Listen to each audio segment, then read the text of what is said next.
কেউ যদি সময়ে বরকত পেতে চায় তাহলে কয়েকটি কাজ জরুরি।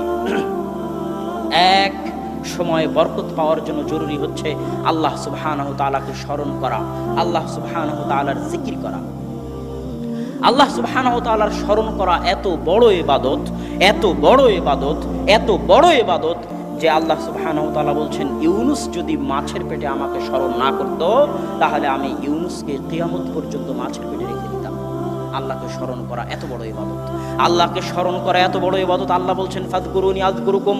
দুনিয়ার মানুষ পৃথিবীর যেখানেই থাকো না কেন, আফ্রিকার জঙ্গলে থাকো আর আটলান্টিক মহাসাগরের অতল গহ্বরে থাকো, যেখান থেকে আমাকে স্মরণ করো না কেন, আমি আল্লাহ এই মহাপরাক্রমশালী সত্তা হওয়ার পরেও, সারা পৃথিবীর মালিক হওয়ার পরেও যেখান থেকে আমাকে স্মরণ করবে আমি আল্লাহ সেখানেই সেই অবস্থাতেই তোমাকেও স্মরণ করব। আল্লাহু আকবার, আল্লাহু আকবার। আল্লাহ সুবহানাহু তাআলার এই কথার মূল্য দেওয়ার মতো, আল্লাহ সুবহানাহু তাআলার এই কথার মূল্য দেওয়ার মতো যোগ্যতা আমাদের নাই। আমরা যদি সময়ে বরকত পেতে চাই আল্লাহকে স্মরণ করতে হবে।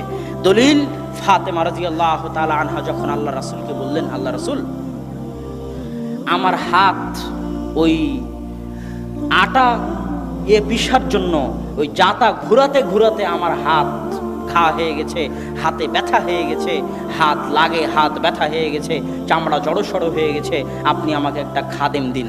তখন রাসূল সাল্লাল্লাহু আলাইহি ওয়াসাল্লাম বলেন, আলা আদুল্লুকুমা মা হুয়া, আমি কি তোমাদেরকে ওই জিনিসের দিকে ডাক দিব না, ওই জিনিসের কথা তোমাদের বলে দিব না যেটা একটা খাদেম দেওয়ার চাইতে তোমাদের জন্য বেশি কল্যাণ করা হবে।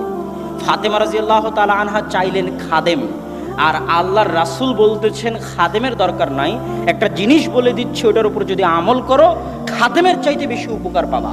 কি? 33 বার সুবহানাল্লাহ বলবা, 33 বার আল্লাহু আকবার বলবা, 33 বার আলহামদুলিল্লাহ বলবা, খাদেমের চাইতে বেশি উপকার পাবা।